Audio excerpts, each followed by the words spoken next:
Hey, how's it going, everybody? Welcome back to the Ready Up Podcast, episode 12. I am once again your host, Brian, and I am joined by my wonderful compatriots. We got Kyle over here. Hi.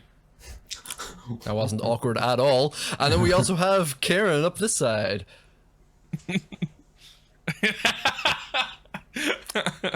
See what I have to deal with. Hi. Wow.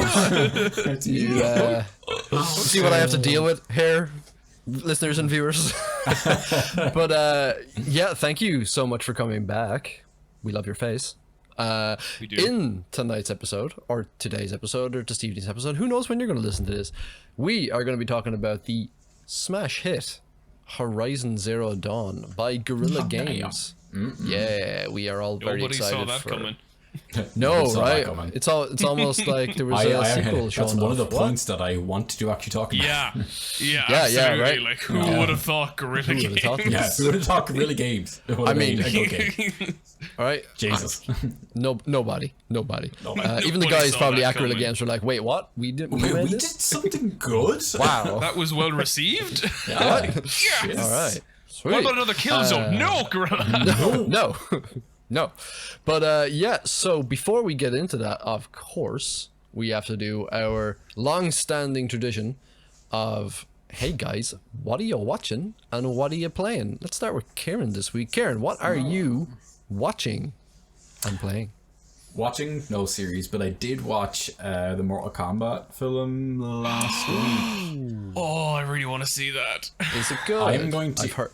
I'm gonna. All right. So every time I ask somebody, they have this exact reaction, and I'm like, okay. Is it good then? Okay, so right, let me put it in two ways.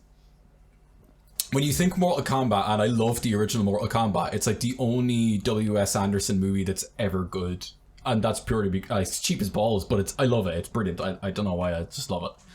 The new one, if you're kind of taking it as, it's a Mortal Kombat film, all I want or all I'm really expecting is good fight scenes, nails it. The fight scenes are absolutely amazing. That's all I care about. Really well done, and they really pay tribute to the great games as well, with like the actual finishers and stuff, which is so cool. The editing leaves a little... it's just one of those little annoyances with me. There's like parts where he throws a punch and they cut away to like a different section before he's even thrown the punch, and then like jump back to another cut. It's like, why? Like, you're hurting me for that appalling edit. That's just me being picky. The film has not a great overall arc, and the story and the character development is very lacking. Again, if it's Mortal Kombat, you're only here for the fight scenes. But again, that's not really an excuse if you're making a film in this day and age. Even if it is a video game based movie, it's like, if you're going to make a movie, at least put some character development into it. They made Liu Kang a little bitch. One of the strongest, most powerful fighters in the Mortal Kombat series, a little bitch. Hot take right there. Yeah, he does get better towards the end, but it was just a little, I don't know, I didn't like that. But the rest of it, I actually really enjoyed the film. The one who plays Sonya Blade is an absolute legend. She's really good in it, and the fella who plays Cole is a good fighter, but he's supposed to be the main person, let's say, and they kind of tried to tease out his story arc more than anyone else's, obviously. And even then, it just falls really flat and just doesn't really stick the landing. Otherwise, the film is a joy to watch. The funny thing is, I said there was more character development and more story arc in the first 5 minutes of that movie than there was the entirety of the rest of it. But it's still really good and really worth watching. Sounds about right. From what I've heard, that they plan to make a trilogy of it. Okay. And the first film was supposed to be a pre-tournament, then there's supposed to be the second film's in the tournament, and then the third film is going to be after the tournament. Yeah, so that was what I was watching. Playing. I'll be honest, man, I don't give a rat's ass about character development whatsoever. If you're watching Mortal Kombat, that's it. You find me someone who enjoyed Sharknado and said, Jesus, the character development of that was just top. I really felt like connected with the main character. It's like, no. There's certain movies that are just there to be pure entertainment. You turn off and your in brain. this day and in this day and Yeah. age, if anything, there needs to be more of those kinds of movies because we're being polluted with the Oscar movies, which is just It is. Look, pretentious crap. It is very much a pure entertainment. And the fellow who plays Kano, and this has been noted by a lot of people reviewing this movie, that he carried the entire movie because he is such comic relief in it. But he is, it's brilliant. It's very, very good. If you're looking for just pure entertainment, watch Mortal Kombat. Yeah. It's very good. I'm playing currently Biomutant, the game that I've been waiting for years since it was originally announced in E3. And every time I would bring it up, everyone would be like, "What is that?" And then I'd show them, and they were like, "Oh, yeah, that's the game you keep talking about." You have 30 seconds to talk about it. Yeah. Oh, well, right. Okay. Because you will fall into a hole of an I hour. will. Absolutely, I will fall into a hole for this game. Okay. Yeah, we don't have time here. Come on. Let me say, it's cute, adorable. The character creation development is brilliant. You have 5 evolutionary paths. Your skill choice determines how you look. So your intelligence has bigger head, you're stronger as beefier, you're agile as skinnier and taller, etc., etc. Then you can pick your skill class, so it's like Deadeye, you can be a psychic kind of person, etc., etc. Great actual character creation. The world is fantastic. It's literally just a company destroyed the Earth with essentially dumping toxic waste. They all flew off in these spaceships called the Arcs and left the Earth. The Earth essentially mutated, all the animals mutated and developed into different species and shit like that. But it's essentially just, post-apocalyptic, beautiful landscape with random buildings scattered around the place. It's brilliant. Absolutely. Do you know what's mad? I've actually heard so many mediocre reviews this is the from thing. it. I keep hearing The mediocre most reviews. Steam, all these Steam reviews, all these other game ranks, all these other kind of stuff that I actually genuinely would say are reliable sources. For if you don't know anyone to give you their word for it, they're all like, it's grand. It'll fill the void of needing a new open world game, but it's nothing special. I think Kieran is literally wetting himself over this game. Yeah, I don't understand. There was someone mentioned that the combat was really clunky, and I was like, you're obviously bad at the game, mate, because I'm there flying around the place just kung fu shitting shooting, killing everything I can. Kung fu shitting, that's what I'm doing. Kung fu shitting. No, I really enjoyed the combat. My biggest flaw, and I've seen from a few reviews, is that you don't really feel like what you're that you need to go around to do these missions, but it's a really fun game just to go around and kind of explore, and I feel like I want to go and look at all these dilapidated buildings and stuff like that. It's maybe don't buy it right now, maybe wait until it's on sale if you want to, but I really enjoy it anyway. But I'm a sucker for I'll probably those, pick it up because it does look awesome. I am a say sucker. The whole thing you're saying, your skill tree determines how your person looks. That's awesome. That's really, I love it. I think that's really, really cool. good. Yeah, that is a very cool feature. I am a sucker for post-apocalyptic cute world games. where you get post-apocalyptic world where you get to go into old timey buildings, timey. What a Sounds very stupid idea. What game could possibly also do well Brian, with that? you never asked what I was drinking. You've had enough time. As I take a drink myself when you cut me take a drink myself. I'll just say yes, what are you quickly because- drinking? Yeah, What are you 'cause drinking? I'm- Very quickly, what are you drinking? Yeah, quickly, because I'm only actually drinking. I've decided I'm only going to have one can tonight. He's trying to cut down. Yeah. Wow. I love those cans. That's Wow. my D&D can. For anybody play who's D&D. listening to this, That's- Kieran just picked up a can that's the size of his head. Yeah, that's like Yeah. That is what I drink when I go play D&D at my friend's place when I'm playing a dwarf. I have legit. You two have just been drinking away all night before we comment on this. I've been waiting to drink just so I could make this joke. Oh, This, right. my friends, is a pint. He has also now I'm just getting picked up one. a tankard that is twice the size of his head. I have one of those as well, man. I love them so much. Wow. They're great. He has to Actually, hold. that he has to get 2 hands to lift up that tankard. I literally need 2 hands to take a drink. Wow. Brian, you need to get one because that means all 3 of us can have one. Wow. I have a tankard somewhere as well. I should probably. No, you need that tankard. That exact one. No, if you go down to Aldi and Lidl during Oktoberfest, they sell the Fest beer, and it's really it's really delicious. But it comes with the glasses. Very good. Okay, Let's moving on now. Kyle, taking enough time. Aye. What are you watching, playing, Hi, Kyle. and drinking, or Aye. one of the 3? What are you doing? What are you up to? You know what? I'm going to pick only 2 of the 3. I haven't been watching really anything. But I have been playing a few other things. But one of the things that I've started playing that I've been thoroughly bloody enjoying, because it's one of those games that I have not picked up since it's released, and it's one of those ones where it's like it's always been there. I'm like, I should really play that game at some point. And I know it was on Game Pass as well, but I just never had that moment where I was sitting down going, I don't really feel like playing anything that I currently have. And just scrolling through the game library is like, I know that feeling all too well. Now is the moment.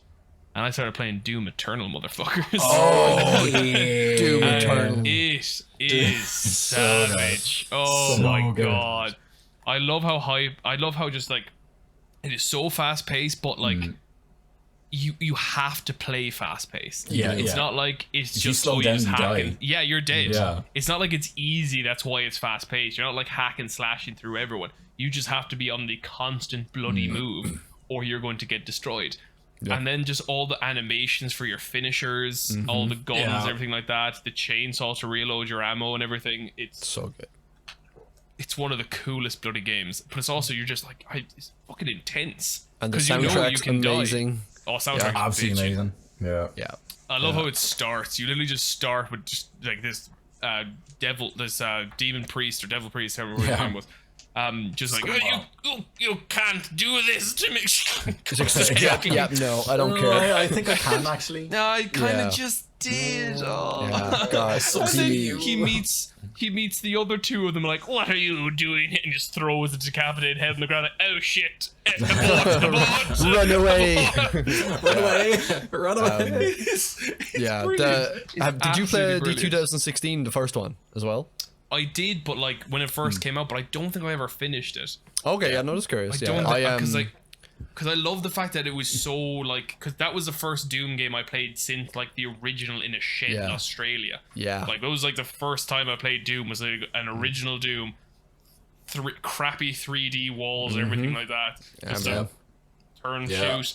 That was like one of the first PC games I ever played, and the fact that they kind of kept the sort of platform level in the game is brilliant. It's not a level, but it's a level. You're going to a new little area with all these little platforms and ways you can get around with all the shield and ammo and health all just scattered about the place conveniently. Like this is an arcade like level game. It is. I fucking love it. And like it's something old school original PC. Yeah, kind of and style. it's kind of ties into the point that you made earlier on of like, we're being bombarded with movies these days that are like Oscar winning, and you just sometimes you just want to turn off your brain. That's exactly what Doom is. That is exactly Doom amazing and Devil May Cry. They're one of the only franchises that are left. They're They're amazing. Like, hey, they're amazing. Just have fun, guys. Just have fun with it. Just have fun with it. Even God of War, which I love, went down the Last of Us route. They were like, we have to do this series storyline. now. Love it. Character development is phenomenal. Everything about the game is brilliant. The original God of Wars were just like... The originals are hack and slash maniacs. Hack and slash, rip apart people just because you can,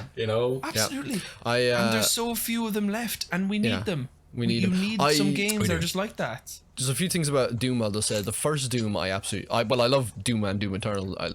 Amazing. But it just from a story, there's not a lot of story in the first game.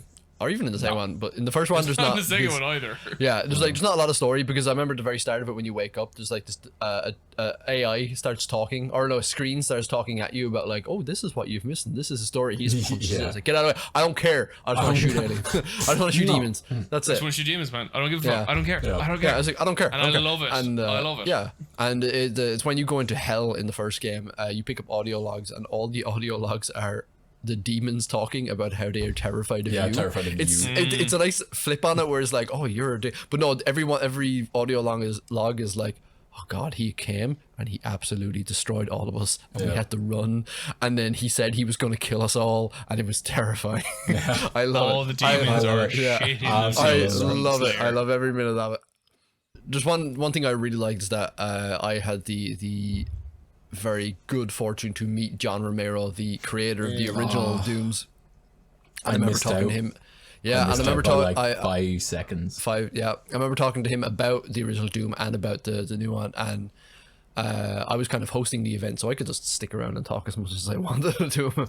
And he was I asked him, I was like, what do you think of the new ones? Because normally when someone is a creator of something, and someone then years later someone new comes in and takes over, and there's always that bad blood. Yeah, it's a resentment, and I was like, I was very cagey about asking him. I was like, so what do you think? And he's like, man, I fucking love him. He's like, they're so good. To be fair, like, John Romero, that's what a legend. Yeah, John Romero comes across as just being a very wholesome, really nice, down to earth guy. Like anytime, like I follow him on Instagram, and he's always just posting these like really nice just posts, and he's very encouraging of like because they're trying to get the Doom museum up, and he like a load of people will like send like old Doom floppy drives or like some bits of memorabilia or stuff like that. I mean, like that man created first person shooters, like he definitely put it on an evolutionary track for a few years, definitely. Wolfenstein was the first one, wasn't it? He made Wolfenstein as well after Doom. Wolfenstein was the first 3D, wasn't it? No, Doom 1 was Doom 1, and then Wolfenstein. Then there was Wolfenstein 3. I thought it was because it was Wolfenstein 3D. I thought that was the very first 3D shooter. It could be. No, all I know is that John Romero bought. I know he made Doom first. Yeah, but we'll see. But anyway, we're gonna have to move on because I feel like this is becoming a Doom podcast. Very much so. Kyle, this is gonna be cut. Real quick, what are you drinking? What's that in your hand right there? I'm drinking rum and pineapple juice and moving swiftly along. That's right. What are you playing? What am I playing? I am currently making my way through Mass Effect remaster, awesome. Or the Legendary Edition. I've finished the first game. I'm on to Mass Effect 2 right now. I won't stay too long to talk about it. 26 hours was good. I've fallen in love with the series all over again. I cannot believe how good the games are. I'm going to stand by this, and I think I'm not looking at rose-tinted glasses anymore, because I've thought this before I started playing the Legendary Edition. I don't think there's a game out there that does world building better than Mass Effect. Drop the mic. Boom. I'll swiftly pick that up and throw it back at you. Hey guys. Hey Brian. What? You are 100% correct. Thank you. In the first like hour of the first game, you were given so many events that happened in the past, aliens, different races, and everything like that, and you're immediately like, I want to learn everything about every single one of these. I don't like Mass Effect. I know, because you're a. Moving swiftly on, I am talk watching. about world building. I'm gonna say Elder Scrolls kicks Mass Effect's ass. Look, we've had some connection issues, and Kyle has Kyle's gone. I'm sorry, but I'm sorry, but Mass Effect, and then all of Tamriel lore and history. I mean, all of the galaxy's time and history. Please! In Mass Effect, like, 2 hours later. We know Kyle's wrong. It's okay. Don't worry. Let us know in the comments. What do you think? But Mass Effect or Elder Scrolls? Tell us what you think of Mass Effect. Whether you agree it's one of the greatest games ever created. And what class did you pick? Oh yeah. Also, who did you romance? Very important. Yeah, who did you romance? Actually, yes, that's a good one. Actually, very new. Who do you choose for romance? Back 10 years ago when I started playing this game, 13 years ago, and I've played all 3 games into double digits of times now. But every time I always pick Liara, because Liara is my favorite. But this one I'm changing around for the first time ever, and I'm gonna go Tali, because I love Tali as well. You've literally just named the 2 people I always romance. It's always either Liara or Tali. Now I've never seen romance Miranda one time, and I completely regretted it.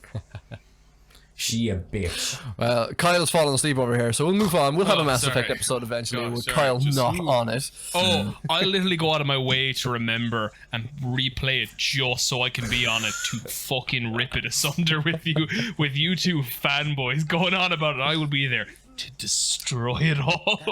But I do want to raise my glass to Kyle and say congratulations. Kyle got a very, very big promotion his in job this week, and he was so nervous about it, but we all knew he was going to get it. It was inevitable. Yeah, we are so proud of Kyle. We are. Awesome. We love you. We come a love long you, way. Kyle. Kind of awkward. Even your opinion on games are not good, but whatever. Everyone's So moving on. entitled to opinions. Had to squeeze that Of one in course, there, didn't you? of course. Oh, don't worry.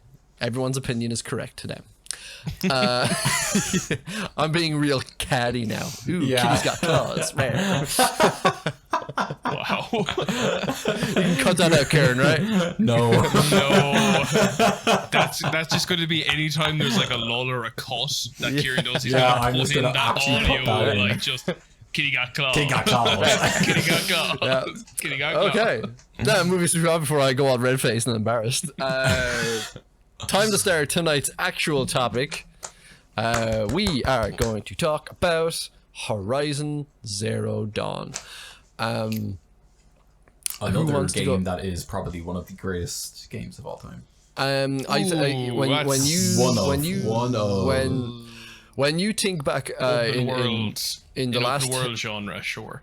When you think back over the last 10 years, and you really realize that Sony has absolutely knocked it out of the park in terms of first party games exclusive.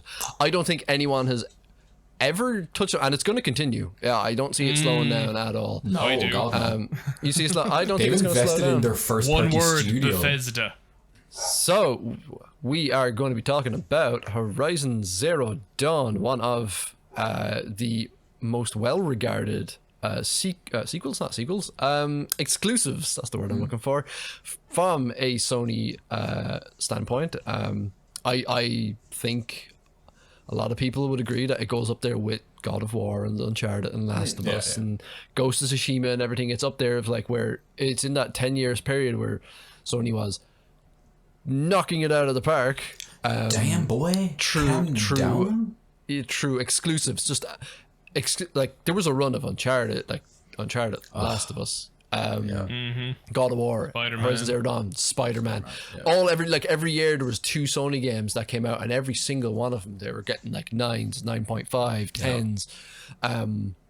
So yeah, let's talk about Horizon Zero Dawn. Kieran, you go Right, so first. I'm gonna touch back onto the point we made at the start, and feel free to join in on this point before I kind of push forward. I hate Killzone. I think they are probably some of the worst games I have ever seen or played in my life. The only good thing I like about Killzone is the aesthetic for the enemy, what they're called, the Zeitz. The Hellgast. Hellgast. They look cool. That's it. That's literally it. The gunplay is terrible. The graphics are they look weird. I don't know. Hey, they're like Shadowfall on Shadowfall does PS4 have good. looked Yeah, good. it does have actually. That looked very good. Looked very good. And I But liked yet that again, because at the time it was the only PlayStation 4 game out. it played like tossing a salami down a hallway. You know, just bouncing off walls and wriggling. Yeah. I don't like it. I am so sorry for anyone who does like it. You do you, boo boo. I can't. I don't like him. There's nothing that I like about it, and I tend to really enjoy shooter games, but that was not. It was just a bad game. So when I saw, I remember seeing the trailer released for Horizon Zero Dawn, and I was like, this game looks gorgeous. It's breathtaking. Oh my god. There's dinosaurs that are mechanical, and you know, it's post-apocalyptic, and you know, you have a crafting system on the fly. You can, like, there was the trailer of like Aloy sliding and going slow motion and building the arrows and shooting it up, and I was like, this game looks amazing. And then the end of it had like Guerrilla Games come up, and I was like, Guerrilla Games, they sound familiar. And I was like, oh, so you didn't know until you finished. I had not heard of this until I saw that trailer, and I was like, Guerrilla Games. I was like, oh Jesus Christ, Guerrilla Games! It kills all. This game's gonna be shit, you know. I was so hopeful for the game until I literally saw that. I was like, oh my god, it's gonna be terrible. And I was like, no, wait, no. Hold on, it looks really nice. I like the way it looks. I like the way it plays. And I was kind of listening to, because you know when it's like they either do the trailer releases, and I think it was released at E3, they always have they'll show the gameplay footage, and then they will have a little discussion breaking down the gameplay. Mm-hmm. And they were talking about it, and one of the things that stood out to me most, and I was really impressed with, was that they recorded hundreds of files of different animal calls and animal noises, and that's how they built up the world to like some of the mechanical dinosaurs, let's say, were their calls and screeches and noises and stuff were built from combining different animal voices and stuff like that, and animal noises.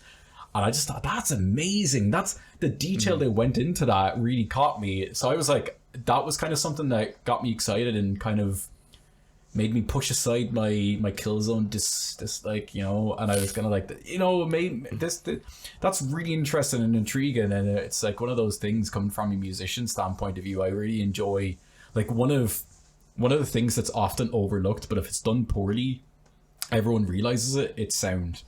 And I always talk like one of my mates, Reggie. He is a sound engineer, and one of the things we always talk about, because we essentially play all the Halos together, and we would go through them we're on Halo 4 at the moment. We just need to jump back into it, but we always talk about the sound design and how much effort they put into it. And even the release of Halo Infinite, they had like behind the scenes shots of them recording all the explosions and the gunshots and how much effort they put into it. So it really caught me when the Guerrilla Games guys said how much effort they had put into recording the audio. So, like, you know, beautiful scenery, awesome crafting system, dinosaurs that are mechanical in a post-apocalyptic situation with really going to the effort. I was just like, you're ticking boxes here, guys, you know? Those are some boxes. Those are some boxes you're ticking. Look at those boxes. That was essentially, for me, it was like, I don't like Killzone games, but I decided to kind of jump on taking that shot of being like, you know, maybe this game is going to be different. By God, was that game different. It is. Mm-hmm. Golly jeepers, it By was. golly jeepers, it was different. If you've played a Killzone game, you know how it plays. Horizon Zero Dawn is in no way comparable to Killzone. You know the way you can kind of like, you have some games coming out of game studios and you can have those little bit of treads that are familiar, like, you know, with, you know, like Insomnia games, you know, like that, where you can kind of have those little similarities. Even Spider-Man, you can pick up little similarities with Ratchet and Clank, you know, little bits. There was none of that in Horizon Zero Dawn. It was just it was fucking amazing. And I haven't even gone on to like gameplay and mechanics and, you know, things they did different, like little bits that you could just really, really enjoy. Yeah. And before I get into that, I'm gonna let you guys, get into your little 2 cents on that. Honestly, it is like a game made by a completely different studio. It's like, wow, good job, guys. I do have some fun trivia that we can say about the game at the end. Oh no, we'll save it to the end before we head off. But I'm looking forward to that. All right, Kyle, that was pretty. Or Kieran, that was pretty good. Kyle, why don't you take it away and let's hear your thoughts on Horizon Zero Dawn. Well, when it first was coming out, like in the trailers and everything like that, it was immediately like you're drawn in, obviously, by the visual aesthetics of it all. Like it looks beautiful.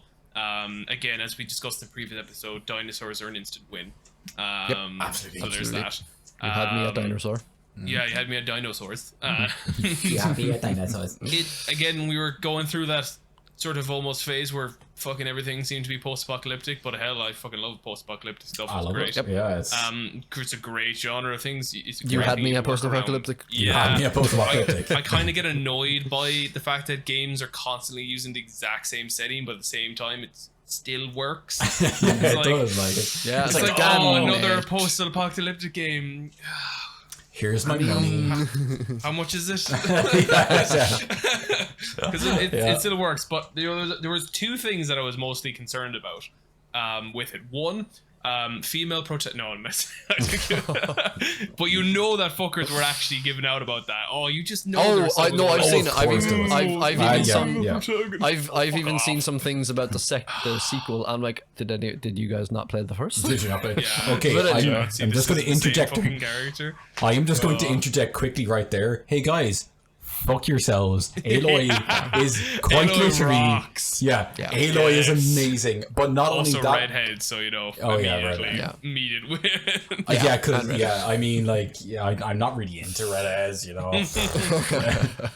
But Literally Kieran's Her- deepest offense. oh yeah, her character development throughout We're that not going through that already. entire story. No, we're not going into that. That is a later part. You No, can't no, that's interject later. by then talking about character No. development. Yeah. It was literally just a quick go fuck yourselves, and her Yes. she's amazing, and her character development is It's fantastic. fantastic. Yep. Yes, it is.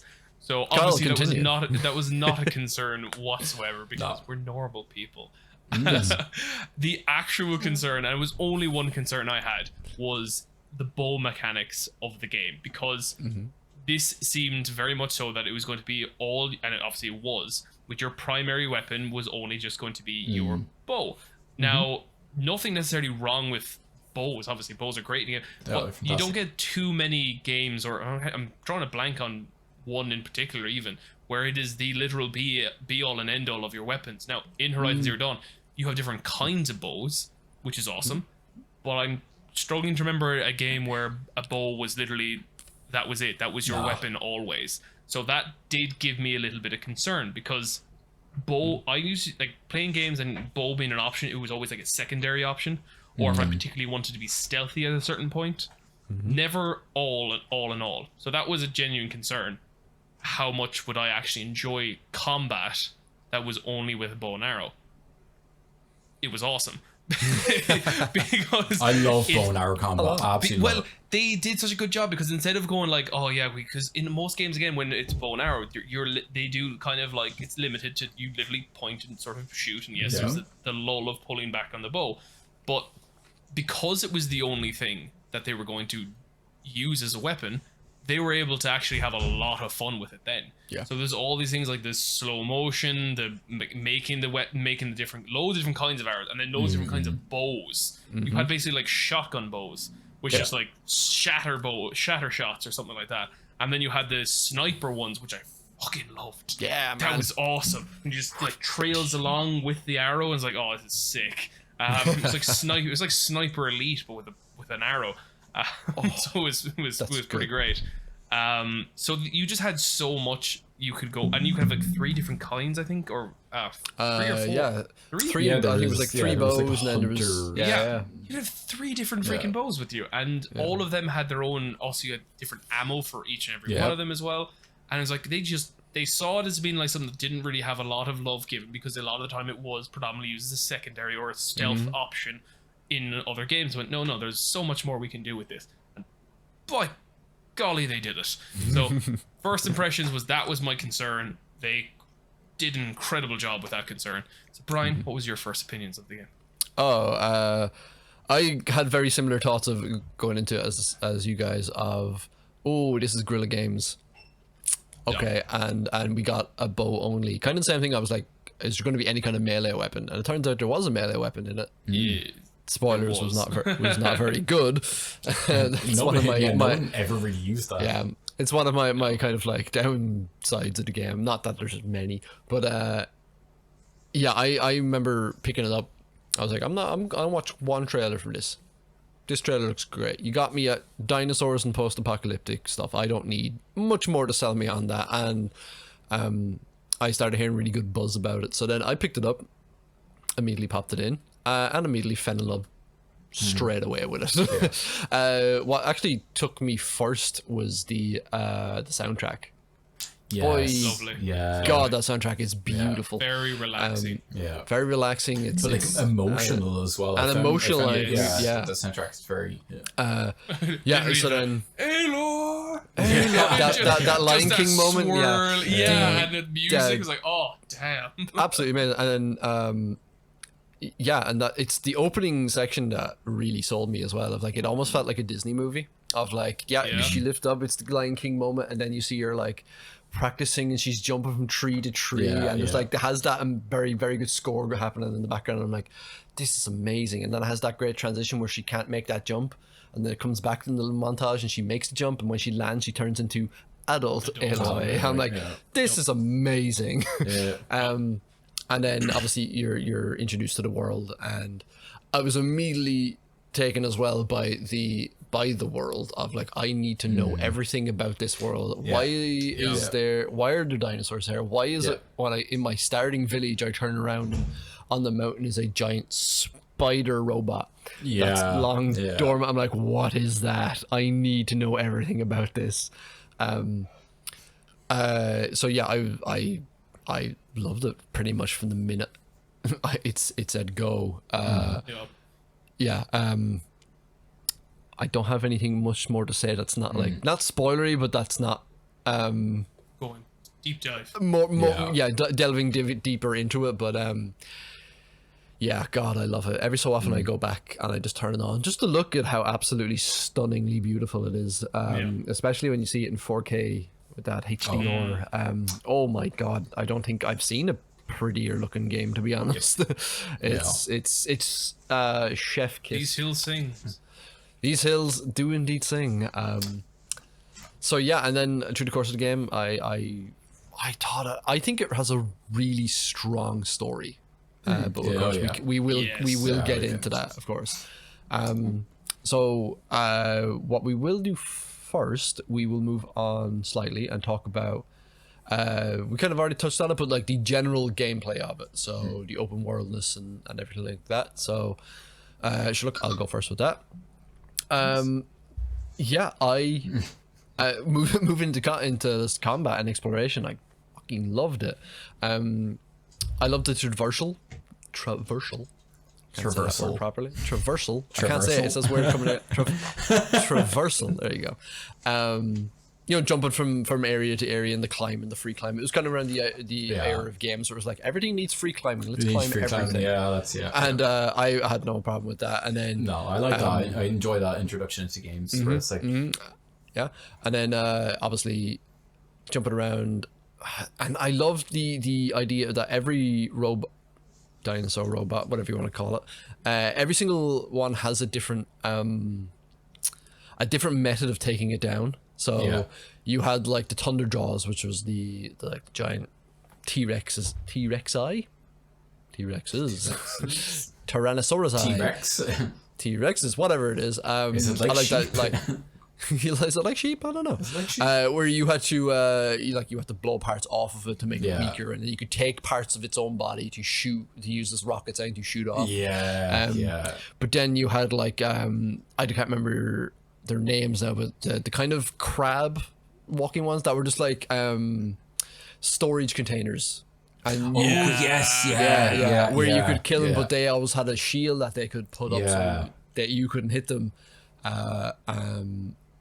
And then you had the kind of like the velociraptor, not the velociraptors, but like the small, faster kind of things. Where you'd have to hide from.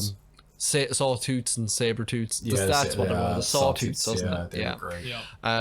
So I like that no matter what situation I was in when I had to go fight against some kind of robot, I had to think about like, oh, how am I going to take this guy down, or what bow am I going to use for this? I remember you had the trap arrows that you could attach to. I love the trap arrows. They were so cool. You wouldn't use them against the kind of the faster kind of guys, because they'll either just jump over or run around it, but the big slow moving guys, you would use it. And then the worst enemy in the entire game, the Thunder Jaws. Nope, not Thunder Jaws.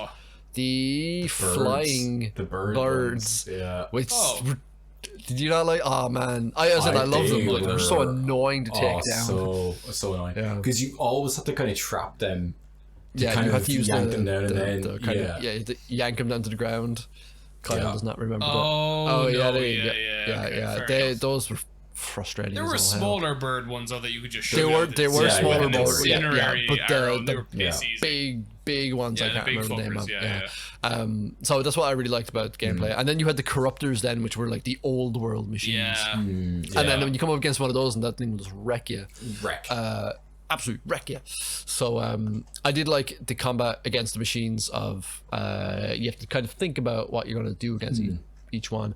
I wasn't a big fan of the combat against humans. I thought the human combat and humans were kind of meh. And I think it was very secondary in comparing it to the machine combat. It's very secondary. But it did give use to your arsenal better, because again, you wouldn't really use your sniper arrow too much against machines, but they were phenomenal against the humans, especially the heavier hitter humans. You see them walking around the platform on the other end of some like little peninsula looking yoke, and you're like, smile. Bye. And that's where you can get into like hand-to-hand combat, I guess you could say, or spear-to-spear combat. She just waves that fucking stick around. Yeah, it's not like that. Yeah, that combat wasn't great either to me. It's like very graceful. What really bugged me as well is that there was no like lock on. I was like, I'm fighting someone and then I'm like swinging away, and that person moves, and then I just keep going in the same direction. Like, no, stop and turn around. Yeah, I didn't like that. Yeah. But that is literally my only downside of that game. I have is that the spear combat or just a regular hand-to-hand combat was kind of meh. It was very secondary, and I can see why they did it, because it's like, look, you're going to be fighting robots for 90% of this game. You know, it's that's fine. the main selling point. And then gameplay wise, the map is huge. The map is huge, and I love there's so many different biomes. Biomes of it. It's like, we start off in this nice little, like, not forest, but nice really meadowy nice kind of and you go into like plains, the desert areas, open green pastures, and the big swampy areas, and then very tranquil. It's so good. And then I loved exploring the old buildings as well. And the little holograms you would activate. The little holograms you'd find. Yeah, we can talk about that. I want to talk about that later. But I just loved walking through, like, you walking through cars and lampposts and traffic lights and fallen buildings, and it really gave you that good sense of, wow, like this was a long time ago. And then Aloy always commented of like, oh, I wonder what life was like back then. Not good, Aloy. Not good. Not good. Like, Kyle, what did you think of the overall gameplay, exploration, etc.? I mean, like, it was really different straight away with the fact that everything was with your bow, which was awesome, and I definitely enjoyed that. I think one of the great things about it as well was you really progressed, not even just in your level, which is the kind of the easiest way for a game to show that you've progressed in strength and power. But in this one, it actually, like, you didn't, like, once you got the hang of a certain machine, once you kind of got it down of how to take it down, you really got into a rhythm and you felt a lot stronger. The level was almost, didn't really mean much. Sure, if you get trampled over, you mightn't die instantly, and you can take it down maybe faster, but because you know the weak points, the sort of gas canisters or whatever that kind of sets them off, you can go up against a sawtooth. Your first time going up against sawtooth, not the most fun encounter there is. You kind of get your ass handed to you a little bit. Like, yes, you can use your yoke-mababi on your ear and kind of gives you an idea of where you should be aiming for, but you get to know their weaknesses and what element on your arrows would actually hurt them more. I think for the sawtooth it was fire, and you just hit the two canisters and they're just like burning away, and you're just practically done with them. But the first time you did it, it was like, oh crap, just fire at it, fire everything at it. And it's just ding, ding, ding, tiny little bits of damage doing feck all to it. Like, so that was probably one of my favorite things about it, was even though you progressed in level, you felt like you got a hand on the game from the actual experience of playing it, which is really awesome and not an easy thing to kind of pull off. So I really enjoyed that part of it. In terms of like the environment, everything, I think probably the coolest thing I loved about it was, and it's kind of obvious when you think about it, but I just really like that they did that, was they went back in terms of like how advanced they were as a civilization, very like tribal and everything like that, obviously, as you clearly see. But like any tribe from back in the day, they were subjugated to, so they were all wow, for saying this, they're all their appearance, their everything, their look, their tools, all based on their environment. They're all products of their environment. And their environment was the remains of a different civilization in its entirety. They weren't starting from scratch in terms of like they're discovering iron deposits and things like that and mixing metal for the first time. There's metal fucking everywhere. But they're still primitive in like a societal stance and their own maybe construction and things like that. But they still used everything that they could find, which is what they would have done back then, using skins, leathers, hunter-gatherers and everything like that. What they found, they used. But now what they found is fucking robots. So all their, even though they still have leather and like furs and things like that, they are all strapped with shards of metal, because you know they might be primitive in terms of like their advancement in society, but they're not stupid. They can literally pick up a piece of metal and go ding ding, that seems pretty sturdy. Probably stronger than the fur that I have. I'm gonna put that around my vital organs, please. Thank you. So I really like that they did that. Like, I love that they were all very skeptical over the technology of the old world and everything like that, which made a lot of sense, especially when you're talking about a primitive like culture and everything like that. Everything is spooky, which is fine. Everything is spooky. That's how it worked. So I did like that they were just very skeptical of everything, especially when Aloy came along with their little yoke on her ear, which I'm forgetting the bloody name, the Focus. The Focus. Yeah. But I'd like that they could be wearing literally the old civilization, but like, don't go down there. It's like, how did you get it then? It's like, don't worry about it. Shut up. It's like it fell down from somewhere. Shut up. But I think that was in terms of the environment and gameplay, I love the bow and arrow fighting, the slow motion, everything like that was amazing. You got to know enemies' weaknesses, and that's what made you feel the progression more than anything else. And that would be probably the nuts and crannies of it all. Yeah. Kieran, what do you think? If you have anything to add, because like you guys have essentially touched on. I would agree with literally everything you guys have touched on. You know, the combat was fluid. I felt like the arrow, like when you're just like crafting and it slows down, you craft quickly. You know, the fact that you had to adapt to each and every single kind of species robot you would fight.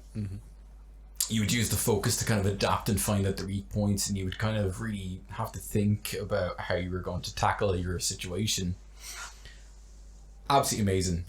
You guys have touched on all of it. The only real thing I have to add actually about the world, and the world is beautiful, absolutely fantastic, gorgeous game. The only thing I have to add, and it's one of those things in games that not a lot of people like, and I'm one of those people that doesn't really like it, is that when to let's say map the area, you have to climb up on these towers. You have to map the Assassin's Creed thing. Yeah.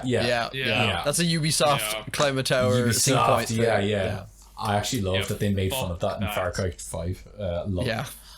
But in Horizon, it makes sense, but I hate it. No, because I liked it. I thought they did something a little fresh and a little different, that it made you want to go and fight them, because instead of just climbing a mountain and looking out and going, oh, that's that over there, that's that over there, it's like you have to go find this monstrous, massive tall neck.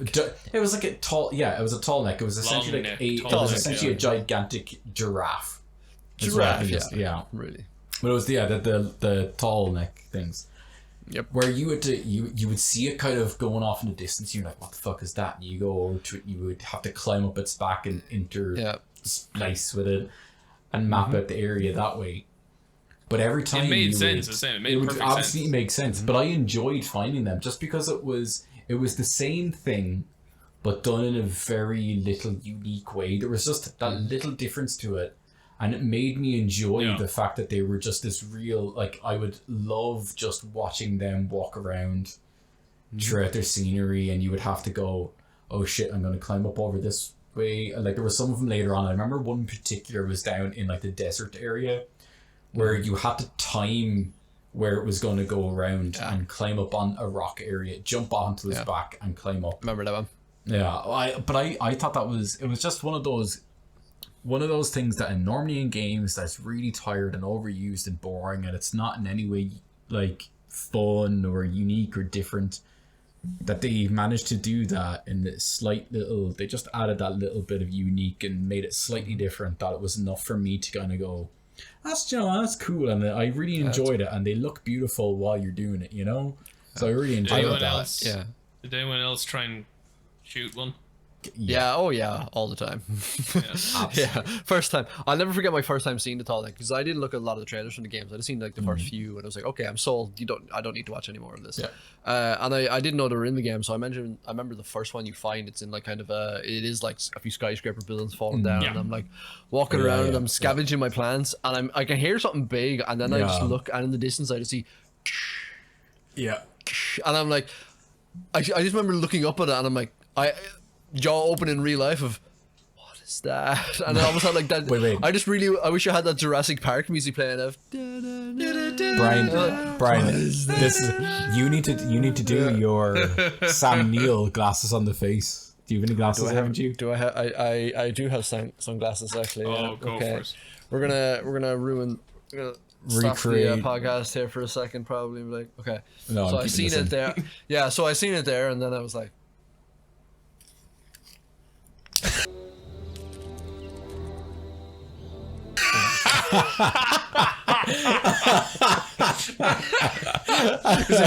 Because if you watch that movie, he takes his entire face. Absolutely perfect.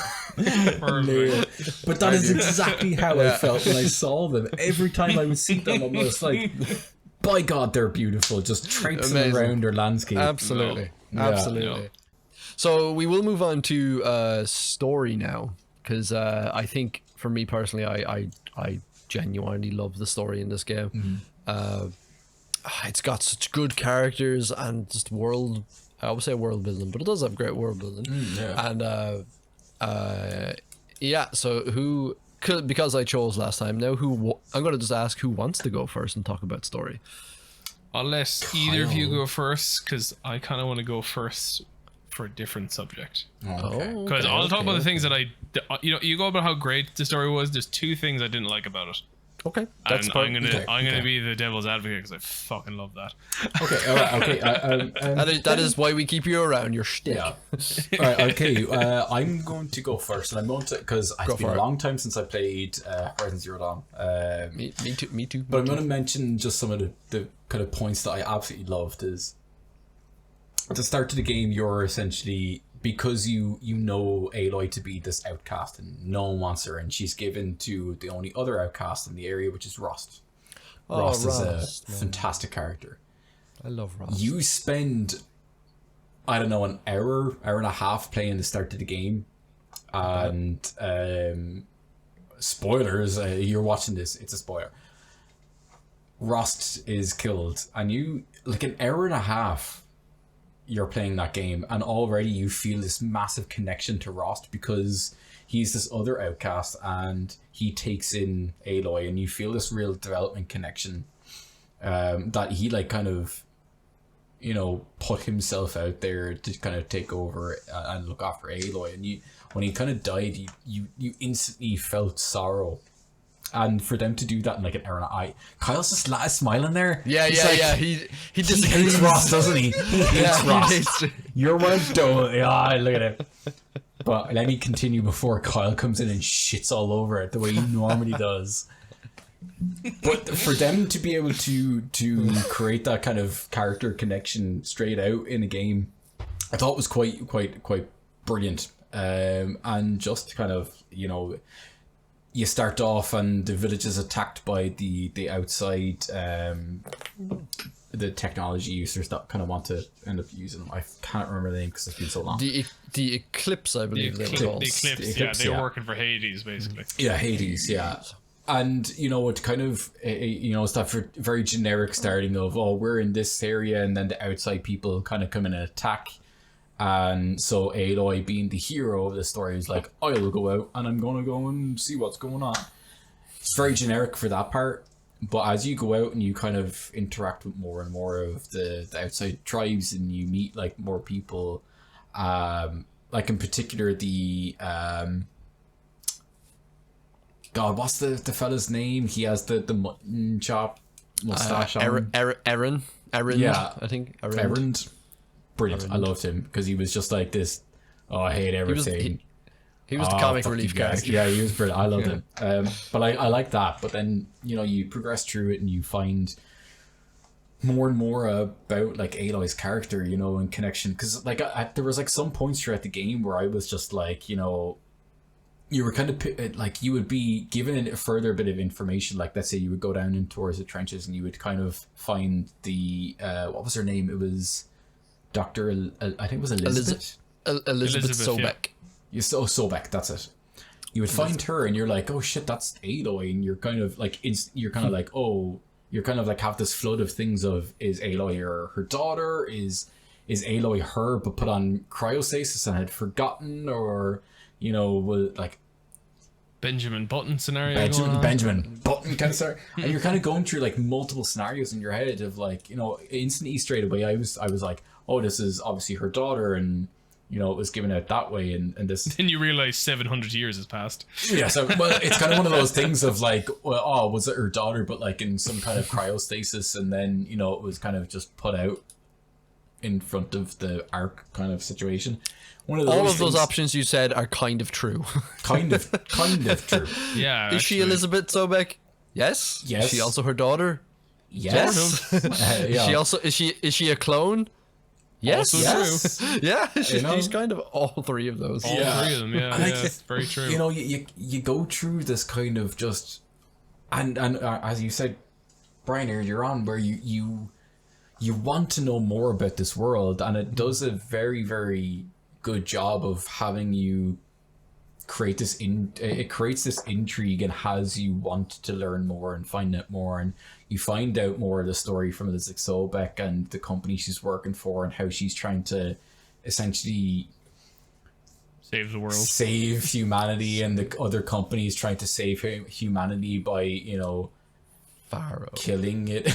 You know, and sweeping it under the rug. Yeah, I've never seen a game have someone who you hate so much that you've never actually met. You know, Ted Pharaoh. Oh yeah, your man was like he was just like, let's put everything we hate about just high-end corporate over the CEOs into one. His name bollocks. is Ted Pharaoh. Ted Pharaoh. Yeah, It is tradition to say fuck Ted Pharaoh.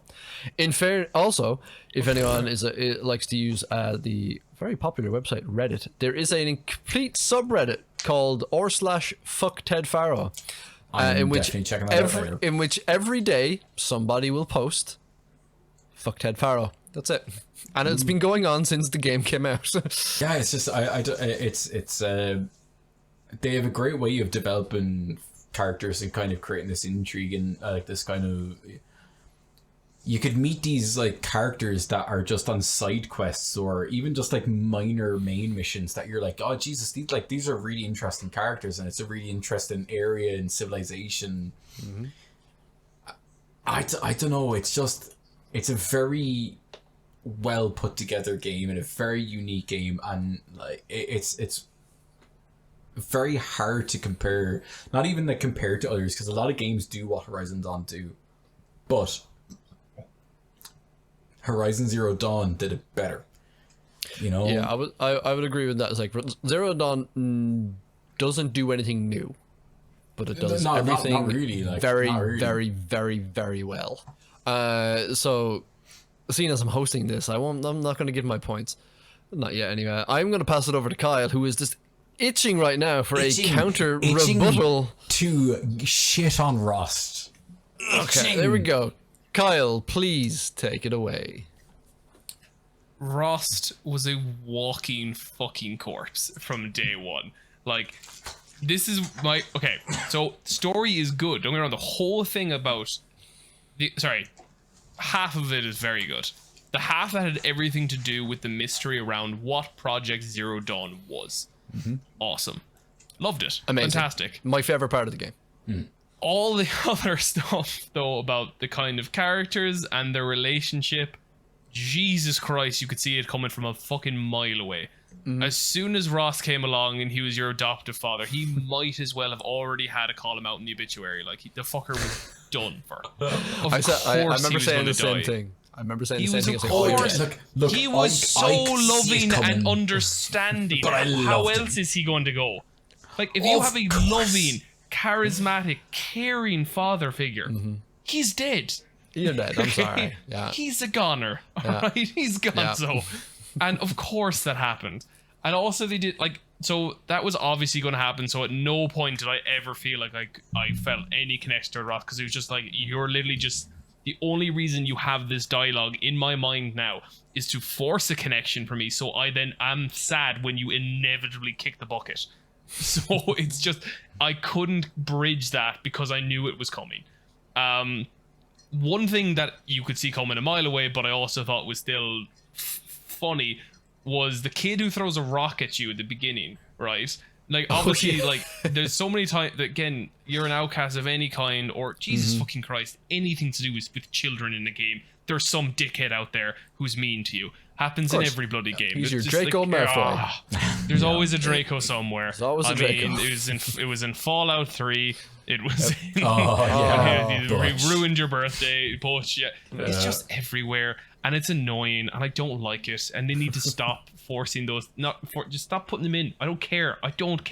Yeah. I'm sorry. But then the only satisfying thing that I actually cracked up laughing when it happened was, of course, he was the asshole who was your main competitor in the trials. And then he died. Yeah, that's what I was gonna say, because I was like, oh, you're gonna join the bad guys or something. No, he just dies. I'm like, oh, okay, fair enough. He gets screwed up big time, and it's glorious. I mean, so does your entire class. But everyone does. And the teacher, who actually had a very lovely speech there that made you actually, because it does make you believe that she's actually going to turn around and say, oh no bitch, we're not having any outcast win. But then she finishes off with she's an outcast no more, and that was like, oh this is nice. I didn't see that necessarily coming. So that was and she's dead. Oh, she's dead. Okay. So that happened. But yeah, also I really didn't give a fuck about the side quests. I'm sorry. There was a few of them in there that were like grand, but they were so obviously side quests. Yeah. It's like, I'm literally here only because I need the extra XP to get to the I new zones. honestly didn't do a lot of the side Only quests. reason why I'm here. And if I could skip you, I would. Yeah. My husband is missing in the map. I don't fucking care. Yeah. I don't. Your husband is nothing to me. Yeah. The only side quest I did like was it's actually a side quest that you take on for Errand. You're kind of your buddy. To track down his sister, and then his sister just dies at the end. I'm like, wow. Like some that was like a side main quest, because the side main quests are the ones that I prefer, not like the side quests. They're good, like, but the side quests, no. Yeah, it's like, The Witcher, go find my frying pan, those kind of side quests. I hate those. No, that's hilarious. That was hilarious. hilarious. Yeah. That was a piss take of side quests, and the fact that they had about 100 extra ones afterwards. Like, did they get their own joke? Did they make that for the whole like irony of the fact that they have? Yeah, it's like, how dumb are side quests? By the way, here's 200 more. There's a point which I think with the terms of the mystery part of it, which I really did like. This is more just how I felt as I was playing it. Which I thought was very clever. I don't know if it's intentional, but it definitely how I felt anyway. Which was, it made you feel for the beginning, definitely, that the reason that Ally could get through all these sort of doors and obstacles and things like that was, well, she found that focus, right? That focus probably has some authentication to it, or some key card-esque backup on it that allows her access to all these kind of things. That's what I thought to begin with. That's what was letting her through a lot of this stuff. I think that's intentional. A lot of the mystery, and then you actually begin to realize that she's starting to uncover things that people who also have focuses or fuck I. You cannot get through. Yeah. And then you're like, okay, so why can she get Why through is she then? so special? And then you find out obviously why, and it's like, oh, that's a payout. Yeah. That right there is a payout. It's I good. like that. That There's was good storytelling. Yeah. So everything to do with Horizon, the actual Horizon Zero Dawn project, her mother / same person / daughter / who knows. And uncle cousin. Oh yeah, all that kind of stuff. Loved it. Yeah. The sort of villager people, they were cannon fodder through and through. Yeah, there's I absolutely agree. I was gonna say before you started talking that my points were the regular story of the game of her of like, oh, there's an evil eclipse person. It's very generic. It's fine. I can play it and not cringe at it or anything like that, but every single scene or every single thing you have to do with Project Zero Dawn, Ted Faro, Elizabeth Sobeck, Brilliant, everything like that, that's for me, that's what makes it That's the story. so That is, so good. yeah. Yeah. Oh, and the guy, the helper guy who Silence. Silence. Jesus fucking Christ! I love the actor. Love the voice actor. Lance Reddick is he's actually brilliant. I really like him. Yeah. But holy crap! Again, he's a walking like. I was like, are you a bad guy? You're not a bad guy. No, because the fact that you have to ask that question is why he's a bad guy, obviously. But also I mean, tell me if you guys didn't have the same reaction. Was like, why does he know all this stuff? Because obviously he worked for the bad guys at some point. Of course. Obviously. Of course. And like when it was revealed that he actually helped Hades to begin with, it was like, well, no fucking shit. He knows everything about Hades. Oh, am I supposed to be surprised by this? I'm sorry. What? Yeah. It's just like, one of those things oh of, god, it's so generic. was that a secret? Was that a secret? Was that a secret? Exactly. Whoops. Was that supposed to be a reveal? What? Oh no. But I do love Silence, and I still am on the side. I don't think he's a bad guy. I know the after credit scene of the entire game is very and he literally takes Hades back. Isn't he? Yeah, but we have much to discuss. Cue evil laughter. Isn't he in the trailer for the second one as being essentially a bad guy? No, he's in the trailer and he's helping some people take over machines. That might necessarily be a bad thing. It could be environmental. You don't know. Taking them over to sow some crops. You never know. But there is like for me, I in most video games I will fall down a massive rabbit hole of lore. I love lore in games. Oh yeah. I've for no reason have gone through. I now know the entire lore of like the Resident Evil series. I know everything that's happened in the past in those games. Why? Because I'm a nerd, all right, and I like knowing. The minute I found out this game through playing it, there was collectibles of, we're gonna have little snippets of the old world. I was like, okay, I know what's happening. I am going to collect every single one of them, and I did. Absolutely. I loved there was a story that's told in the lore, where you go to different points of the world and you get like a brief glimpse through your focus of what it looked like before the massive apocalypse. So I love doing all that and learning everything about Project Zero Dawn, because I kind of did the thing where I was like, I'm not going to try and figure out what Zero Dawn is. I'll just let the game just feed it to me. Just feed it to me. And I very much enjoyed that, and it I loved learning everything about Ted Faro and Elizabeth Sobeck, and fuck Ted Faro. And there's certain scenes you get towards the end of the game where you learn that Ted Faro, out of just complete narcissism, they have this plan to save all the world, like save knowledge and just launch it up into space. And Ted Faro didn't want to do that. I can't remember why he didn't want to do it. Because he didn't. Angry. Because he didn't want people to realize he was at fault. That was it. Yeah. Ted Faro's entire character is no one can know it's me. Yeah, because literally. his company He made killed machines. He killed the other alphas. Yeah. He then killed all the alphas. Elizabeth was dead at this time because Elizabeth sacrificed herself to close a hatch to stop the robots finding them. Peace out.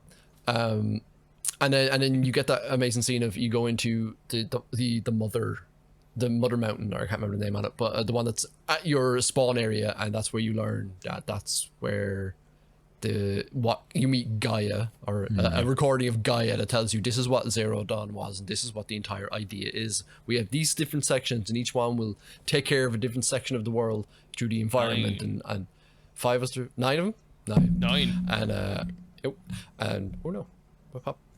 And then and then there's Hades, and Hades was built of like, oh, if it doesn't work, we'll just wipe out everything and we'll just start again. Try again, yeah. Which I'm like, why would you do that? Just let people come out. It wasn't. I don't think it was the wrong idea, because like literally they were in panic mode trying to finish this off. So it's like, if there's something we overlooked and something went wrong, Hades could then wipe it away. Gaia would then be able to configure what had went wrong, and then when she tries it again, would leave out the defect that caused the initial problem.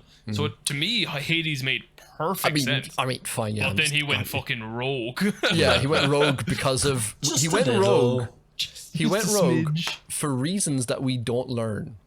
Which I feel like we might be learning. I hope we learn, and because the very silence at the very end is like, let's find out who turned on your signal, basically, to activate. So who did that? We don't know.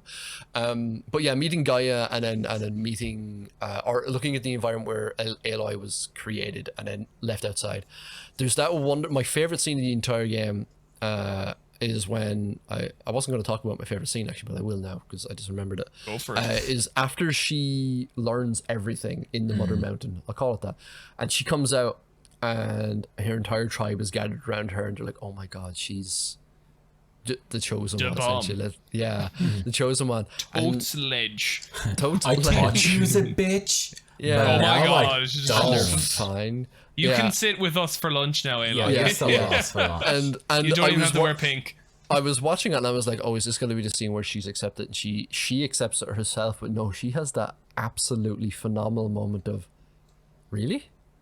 You treated me like shit for years, and now just because you learned about this, you want to completely change your entire opinion.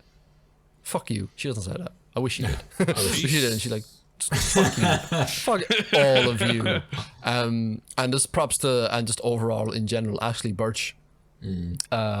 Just phenomenal voice acting in there. And absolutely, yeah. She's also Tiny Tina, who we know from Borderlands 2. Yes, which is amazing. Range woman, favorite characters. Tiny Tina. Borderlands. Absolute range. She's also well a reference that no one will probably get, but she's also Keg in the campaign 2 of Critical Role, and she kills one of the main character. That's an on-running inside joke. Don't worry, only cut that out, but whatever. Keep that in. All right, fair enough, go for it. And then obviously we have the big climactic battle and we win, and we get that after credit scene of silence of, I have Hades now, let's see if I'm going to be a bad guy, a proper bad guy now or not. But in just closing, just in terms of the storytelling, of learning everything in the background, learning about the world, picking up these audio logs and these little text logs and reading about what the world was like, fantastic. Fantastic. I loved it. Sorry, Kyle, fire away what you were going to say. I'll keep it short though, because we're kind of going into, I didn't think this was going to be this long. So Aloy is a character. She is a brilliant bloody character. She's first of all, one of the things that stands out about her big time is that she's very unique in her appearance. Like, I don't know if you just look at her face, but her face itself is actually quite I'm gonna say the word unique twice in a row, but it's I don't know, this is like, it's very someone give me a different word. Aesthetically pleasing? No, because then I can say, is she hot? Because I didn't mean that. Do you know when you're playing it? I want another word for unique, basically, to describe, because it's. Let me get my Thesaurus up here. I get what you're saying. You get what I'm coming from. It's a bit it's very different. And like let's say, for a quick comparison, Tomb Raider. Let's go for the reboot, because it's one of those things. They made Lara Croft very. It's like, Lara Croft. Hot, generic, boobs, good-looking model-esque type of woman. I'm not even saying Aloy is not hot, but it's not that like generic female facial structure that you get in a lot of games. Like, even if you go look at Overwatch, where you have like Tracer and stuff like that, it's very that generic, good-looking character model kind of thing. Yeah, where like Aloy seems like more stylized. Though, she isn't sexualized. It's not even that she's not sexualized. Yeah. It's more, I think, more down to earth, realistic. She looks more like an actual person. Yeah. Like you if I was to walk down the street, you could meet someone that would look like Aloy. Which would be like, what I like about that is that it reminds me of Henry in Kingdom Come Deliverance. It was a great alternative to like having the generic, either bazillion six-pack superhero model looking main character, or what became very prolific was the amount of one who all had the Geralt of Rivia like voices. And Henry was this very generic looking normal dude. And Aloy is, again, not gonna say she's not like good looking in a gaming sense, but she just looks like a person, which is again great. Now we can all like agree, you know, that like there isn't that many female protagonist female protagonist games out there. We all know that can be, that a lot of people find an issue with that there is issue with that, there needs to be more, all that kind of stuff. All well and good, we can all agree on that.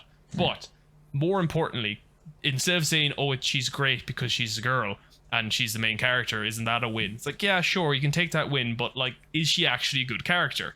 Take away her gender and actually break down her character. Is it good? Yes. For Aloy, it is very good. And that's what makes it a big win as well for her, is that she's actually a really good character. And again, I think a lot of people do, when they don't like things like, you know, characters that they grew up with and loved being replaced with another character to meet what a lot of people would be annoyed about by like you know, oh, this person has to be of this or that now because we want to hit a sort of quota almost like thing. I can understand, and at the same time when people get annoyed about that, but I'm on the opinion if you want to make those kind of things happen, they need to be from their own, they need to be made from the ground up. And actually like, because it's lazy to do it when it's an established character. It just shows the people who are doing it don't actually care. They just want to jump on. Yeah, they just want to jump on to an already established character and hope that will be good enough, and it's lazy. If you actually gave a damn about representation in game and things like that, you would do what Horizon Zero Dawn has done, which was build a brand new IP from the ground up and put all the love and care that you and the developers into it and make it successful. And by golly, would you know, when you do that, it works terrifically. It works. And people are buying the game in like bulk, and it's great. Everyone loves it. Aloy has become a figurehead almost now when it comes to female protagonists in games and stuff, which you know, rightfully so, she's bitching. Like, but she holds up there with some like the best quote. Oh yeah, absolutely, absolutely. 100%. Now, I think the thing that why I really loved her as a character is that she has one character trait that I adore, because it's literally, you can relate to it growing up, myself included. I was like, I'm exactly like this when I was a kid, which was curiosity. Aloy's entire character boils down to that one word, which was pure curiosity. There was nothing like malicious. There was no, even though your man, the father kind of like died, there wasn't really a sort of vengeance in her in that kind of a sense. It wasn't like she was some sort of, you know, Archer Batman going out to just do justice and things. I need to avenge my father. Yeah, her entire thing was just, I just want to know why. Like, I want to know why all these things are happening. And there's very few games that have made me kind of chuff and go like, oh, that was a bit emotional. Because when your man kicked the bucket, I didn't give a shit because I saw that coming a mile away. But one scene that did actually make me go, ah, shit, that was okay, I'm feeling things. I didn't was when she found Elizabeth's body, her brother, at the very end. At the very end. And like, what really made it kind of hurt more was the fact that they also like they had the sort of like digital screen over her helmet to show her where she died and the position she died. But with her actual face instead of what would presumably be a skeleton inside there. And then the audio kind of played to the point where she was being asked, like, you know, if she had a daughter or a son, what would she like what would she hope for that daughter and or son? And she very much said, I'm pretty sure she just straight out said she wanted a daughter pretty much, but either way, she's like, I would just want one thing, and that was curiosity. Be curious of things, and that was all Aloy. Her entire story arc was curiosity through and through. That scene at the end, that was man tear. It was like, Yeah. A soundtrack was Here, like just let's do some weights while I cry. this is good. Quick protein shake for the tears. Oh no. Yep. See now right, my tears are extra protein. I'm just gonna move on I'm gonna move on to two pieces of trivia and then one very quick fan theory that's out there that we won't spend a lot of time on, but we'll talk about before we just talk a little bit about part 2. Take us there. Trivia part number 1. I don't know. This one's kind of well known. I imagine you just might know this, but is how the game renders those beautiful environments. The game is not rendering, only renders what you can see. Which, again, this is not a new thing. Wow. This is not a newish thing from games. A lot of games do it, but Horizon did it well, and like very well. So basically what the game does, the game is only rendering, and the engine's only rendering what you can see on screen. And then maybe, in terms of game time, maybe like an extra 20 degrees outside of what you can see in field of vision. Everything behind you, not there. It's gray black space. Wow, it's It's that gray game box that you see when if you ever look at game developer.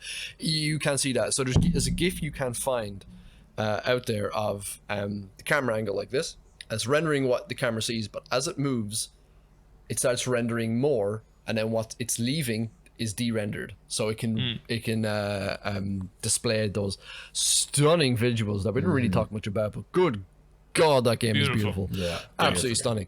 So that's a really cool little thing. There's a GIF you can find it. I'll see if I can find it. I might put it in the YouTube link actually before we post it, or when we post it. Actually, I just thought of another piece of trivia. No, we'll skip that one. We'll go on to this one. Also, did you know that this game was actually in development way longer back into the PS3 days? Actually, this game was in development. Yeah, they were actually in the process of workshopping it around, and they had a basic prototype going that it was never going to come out for a few years, but they had prototypes going, but then they had to can it. Not can it, but they postponed it and shelved it, put it into storage, which apparently was a very difficult decision, a very difficult time. Yeah. Guerrilla were very much looking forward to it, but the reason why they had to shelve it, because at the same time, there was also they're working on another Killzone. No, it wasn't. No, it was because another game was announced at the same time and was going to be coming out in like a year's time, and they were obviously, not that close to finishing it, but another little game that isn't very well regarded. I don't know if many people have played it. I don't know. It could be good. Another little game following a red-headed woman in a post-apocalyptic world with robots, and that game is called Odyssey: Journey to the West or Escape to the West. Yeah. Anyone ever hear of that game? Yeah, I've seen it. Never played it though. I've seen the cover of it. Yeah, it's not. It's fine. It's one of those games that's kind of just an average game. It is what it is, kind of thing. Yeah, Journey to the West. It's called Odyssey: Journey to the West. Which is pretty cool. It's a cool poster image of it. It's a cool and when I mean cool, it's like it's cool of them to be like, okay, let's shelve this. If we bring out the same time as this game, we're going to be compared to it. So let's leave it for a while. And obviously, then they were like, oh wait, we got this new thing called the PS4 dev kit. Oh, okay, let's see what that can do. Oh wow, okay. I was aware that the game had been in development years prior, but I didn't know it was shelved for that. There was there's a great documentary made on Guerrilla Games in general. If anyone's ever seen the YouTube channel No Clip by Danny O'Dwyer, who's from Ireland. Good man. He founded an entire... Danny O'Dwyer. Danny O'Dwyer from Ireland, yeah. I think he's from Africa. I think. I thought he was from Zimbabwe. But he has a YouTube channel called No Clip where he just goes out and makes actual, honest to God, proper documentaries with a crew about games. He's done one on the entire history of Guerrilla Games and actually his history on Horizon, but obviously Guerrilla is including that. It's about 6 parts at about maybe 40 to an hour minute long, 40 minutes to an hour long each video, about 6 part. He also does an entire, I think 4 or 5 part documentary on CD Projekt Red and The Witcher 3. Very good stuff to watch. I would recommend. And Then the last thing is slight fan theory out there. We don't have to spend long about this. There is a theory that Ted Faro is still alive out there. Oh. I don't know how. Cloning. Yeah, I don't know how. But there is if Elizabeth could clone herself. But like the theory is that actual Ted Faro, even if he is a clone, but it's his personality and his way, isn't it? Because the way is like he's that narcissistic, he would not want to die. Of course, he would want to survive. I think that's fair, because especially when you talk about and consider like how many people actually like killed themselves who were working on the Horizon Zero Dawn project because they realized they were working on a project they would all be dead for. Or were killed by Ted Faro. Or then were killed by, but because he killed him to destroy the information, what was it called again? Olympus? No, Apollo, I think that was Apollo, called. yeah. I think. Apollo project. Different project now, Apollo. It could be very plausible that he might have like not destroyed it, but just basically put it on a USB stick and hit cut instead of copy. Could have kept it for himself, could have kept it in the position where his clone would be able to then read up all that information and definitely I think that's a good fan theory, man. I think it's a good fan theory. That's a solid one. We're doing this episode specifically because State of Play was last week. Horizon Zero Dawn gameplay was shown. Horizon Forbidden West gameplay. Forbidden West. God, Forbidden West was shown. Forbidden West, by. Oh, we're going out to the West, by. Was shown, and we were just like, we have to talk about it. Let's talk about. But it's forbidden. Obviously, the trailer, the gameplay that kind of went along with it, I suppose. I'll just go real quick. It looked good. It does look very good. Thank you for tuning in to the Ready Up Podcast. Yeah, that's all you need to hear. It looked very good. No, but it looks like they've taken some of the feedback from the first game of that. It looks like they've made the hand-to-hand combat much better, and the enemies actually look like they're going to take be a challenge. The new environment looks amazing. It's San Francisco. We see a lot of really famous locations from San Francisco in the game already. You can swim in it now, which just Karen, you said I think before we started recording of like, no matter what you do, underwater is going to look amazing. It's one of those things. It is one of those things of if you throw a game that has underwater environments with all the like. I can't really say coral because you can't there's coral reefs and stuff like that kind of thing. But if you have those kind of like interactive underwater environments with all the algae and the weeds and the underwater life and plants and fish swimming around you in droves, and it's always going to look gorgeous. It's always going to look beautiful. You are never going to fail. Aesthetically, as a game that aesthetically, yes, because you're always just going to be like, oh my god, this is beautiful. I'm going to drown this character over and over again because I don't want to get out of the water. It's but there is no level that game developers and players hate more than underwater levels. Yeah, all started with is fucking underwater despised in everything. Even though it can look amazing, and it does, I don't know what it is about it, because I'm the same. Like I play whenever there's a zone or a level area that's all takes place underwater. I fucking hate it. All started with Ocarina of Time, the water temple. Oh Jesus! Metal Gear Solid 2 did it. We had to swim underwater. I hated it. I hate any underwater. Nobody likes it. If I see a level that's in there and I see a fucking oxygen thing, where it's like, you have a timer and you have to go find air bubbles. Fuck off. I hate it.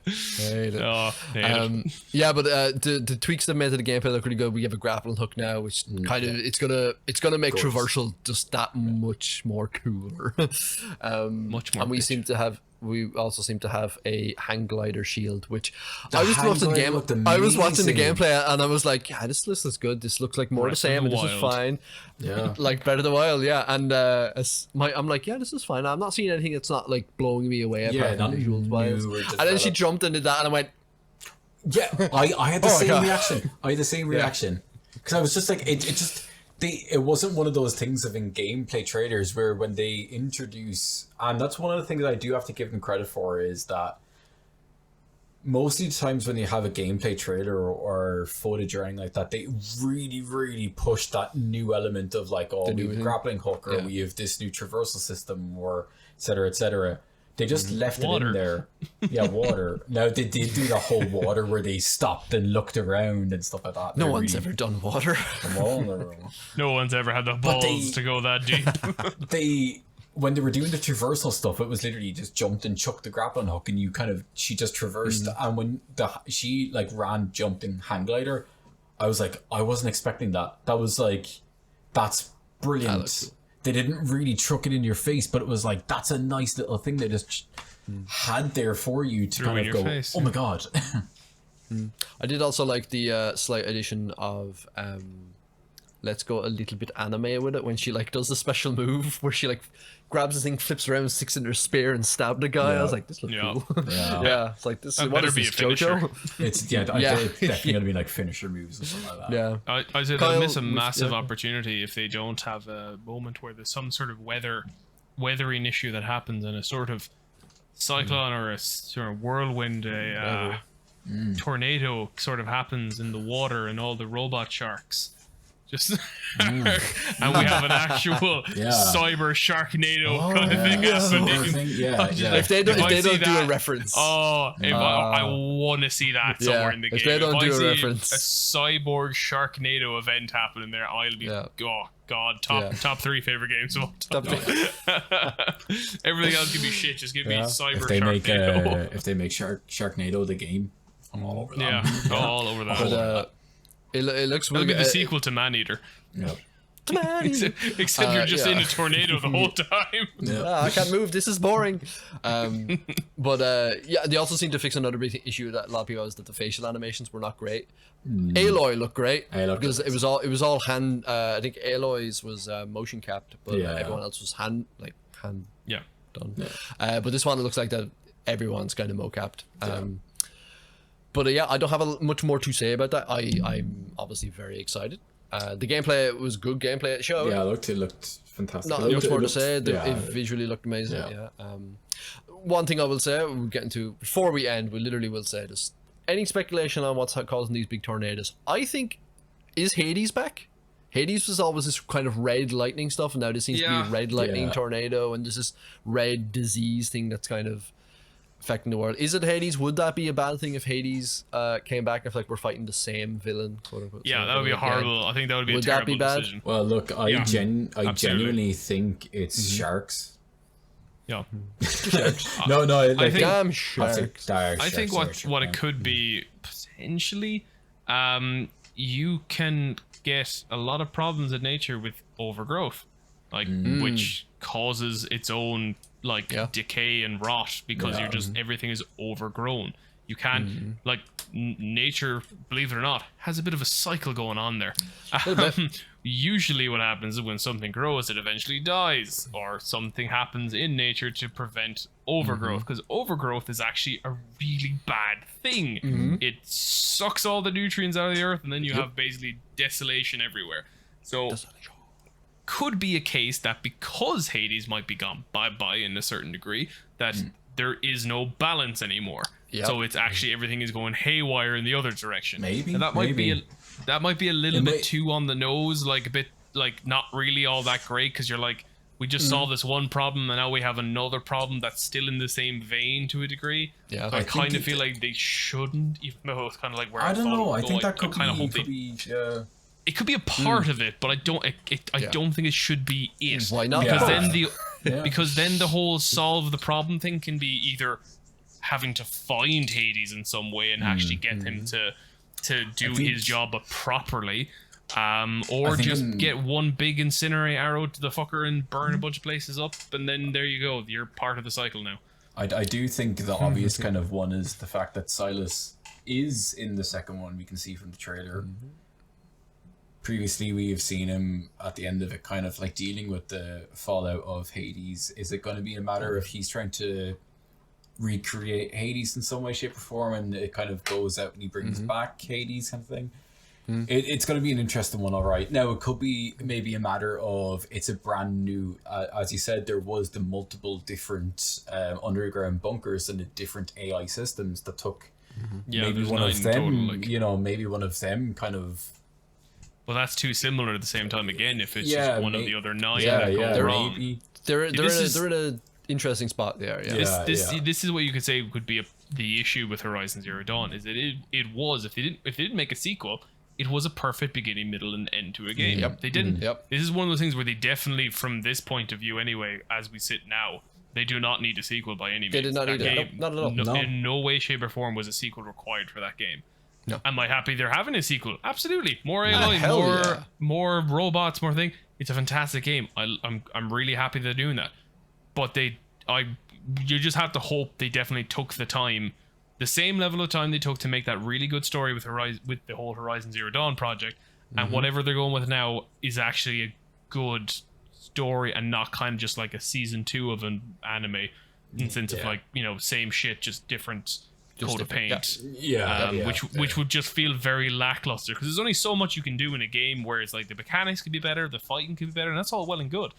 But in an open world story driven game, it's like the story needs to be good. Yeah.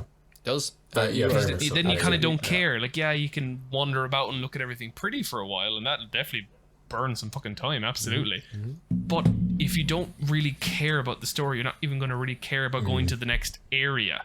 Because that's like, I'm finished this place, but I really want to go and see what happens next now. You might just end up staying in the base camp and going, this is great. I'm not leaving here. What about the main story? Who gives a fuck? Like, it's kind of going to be one of those. Yeah. It's kind of going to be one of those things where they've created such a good and renowned game. Like, everyone knows Horizon Zero Dawn as being one of the best PS4 games, Is it going to be one of those cases where they've set the bar too high for themselves to where they're not going to quite nail it, and the next game we play is going to be like, Witcher 3 Cyberpunk. Sorry. What was that? You are not wrong. Witcher 3 to Cyberpunk. Yep. Even though I liked Cyberpunk, it's not as good as a Witcher. It's not as good as a Witcher 3. No. Again, we both like Cyberpunk, but it is not as good as Witcher 3. Objectively, it is not a better game. I will defend Cyberpunk. Yeah. But it is nowhere near as good as But it is not as good as... And this is what happened. There was all this build-up. Yeah. CJ Projekt Red, their newest game. It's going to be amazing. Look at what they did with The Witcher. And then Cyberpunk? We got the cyber, good. But we didn't quite get the punk. Yeah, there's very cybery. Maybe it will. Like, look, I'm hoping the second one will be fantastic. I'm definitely going to buy it. Oh yeah. But who knows really what way it's going to kind of play out. I mean, it's a high bar. Tell the future. Yeah, unfortunately, we cannot, or can we? We have tried, but unfortunately, we've ran out of local rodents to split open and read their entrails. And we've also run out of time for this podcast. Oh no, what a great segue that was. Kyle, oh my god. No shit. That's I'm good at my segues when I want. Thank you. Well, we already have 2 from your bloopers, so that's great. Yep, that's true. Right, so everybody, tell us what you thought about Horizon Zero Dawn in the comments down below. That's a YouTube thing, right? It probably is. I'm going to look at the camera because I need to address the audience. You're listening from a podcast, screaming out into the air. Yeah, just shout out right now. People, who cares what people will think of you? It's fine. No one cares. Yeah, you live, you do what makes you happy. It doesn't matter what they think of. It only matters what we think of. Exactly. Yeah. Exactly. And guess what? We think you're wonderful. We think you're wonderful. We do. Anyway, so everyone, thank you so much for joining us and listening to us ramble on about Horizon Zero Dawn. As I said, let us know what you think, what you thought, what you will think. And until next time, we have been the Ready Up crew. Thank you so much for listening. Limited Inc. LLC. Thank you so much for listening. We will be back next week with a new episode. Don't know what we're going to talk about yet, but we'll make it up. It's fine. So everyone, say goodbye. Bye. Goodbye. Goodbye. Goodbye, everybody. I am off to play Horizon Zero Dawn. Oh, damn.